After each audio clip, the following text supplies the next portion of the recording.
बिहार विधानसभा चुनाव की तैयारी में बीजेपी अब पहली वर्चुअल रैली में आज जुटी हुई। इसी को लेकर अमित शाह वीडियो कॉन्फ्रेंसिंग के जरिए बिहार जनसंवाद कर रहे हैं। बिहार की जितनी जनता है सभी को संवाद द्वारा से बातचीत की जा रही है वीडियो कॉन्फ्रेंस के जरिए। आपको बता दें बिहार में चुनाव होने वाले हैं, इसी को लेकर बीजेपी वर्चुअल रैली कर रही है। जल्दी जंग लड़कर वापिस आइए और आत्मनिर्भर भारत की लड़ाई के अंदर जुड़कर विश्व के अंदर भारत को प्रस्थापित करने का प्रयास करिए। और वो करोड़ों कोरोना वॉरियर को भी मैं सलाम करना चाहता हूं कि जिनके परिश्रम के कारण, जिनके बलिदान के कारण, जो अपनी जान जोखिम में डालकर सेवा का व्रत हाथ में लिए हुए हैं, वो हजारों स्वास्थ्य कर्मी, लाखों पुलिसकर्मी और जो अपनी अपनी जगह पर सेवा का भेख लेकर कोरोना की लड़ाई लड़ रहे हैं, वो सभी को मैं मन से सलाम कर उनके समर्पण और सेवा को एक्नॉलेज करना चाहता हूं। मित्रों, मैं बिहार की जनता का भी बहुत बहुत धन्यवाद करना चाहता हूं, क्योंकि यही बिहार की जनता है जिसने 2014 में भी मोदी जी के नेतृत्व में एनडीए को जनादेश लिया और 2019 में भी मोदी जी के नेतृत्व में एनडीए को जनादेश देकर दूसरी बार पूर्ण बहुमत की भारतीय जनता पार्टी की सरकार बनाई। ये बिहार की ही भूमि है जहां सबसे पहले लोकतंत्र का अनुभव दुनिया को हुआ, जहां महान मगध साम्राज्य का नींव डाला गया, जिसने अफगानिस्तान से लेकर लंका तक एक अखंड भारत की कल्पना को साकार किया।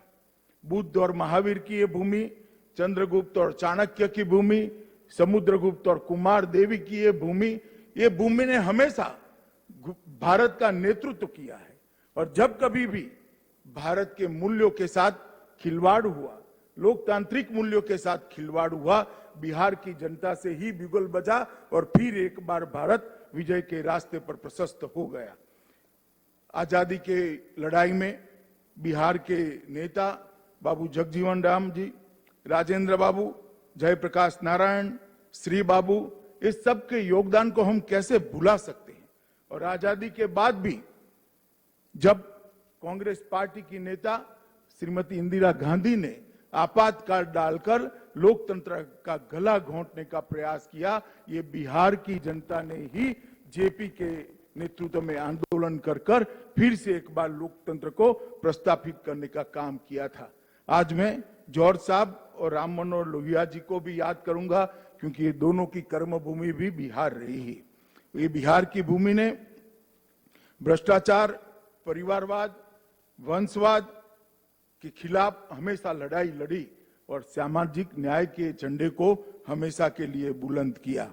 मित्रों, आज मैं जब आपके सामने ये वर्चुअल रैली के माध्यम से आपके सामने बात कर रहा हूं, कुछ लोगों ने अभी थाली बजाकर ये रैली का स्वागत किया है।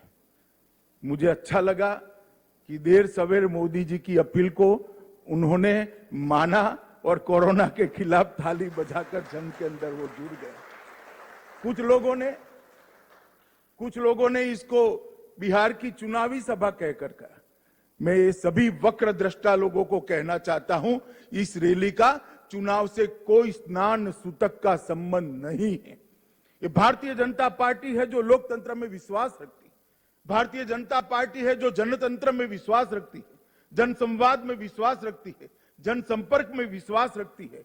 अब जब कोरोना की महामारी के सामने हम सब लड़ रहे हैं, कैसे संपर्क हो सकता है?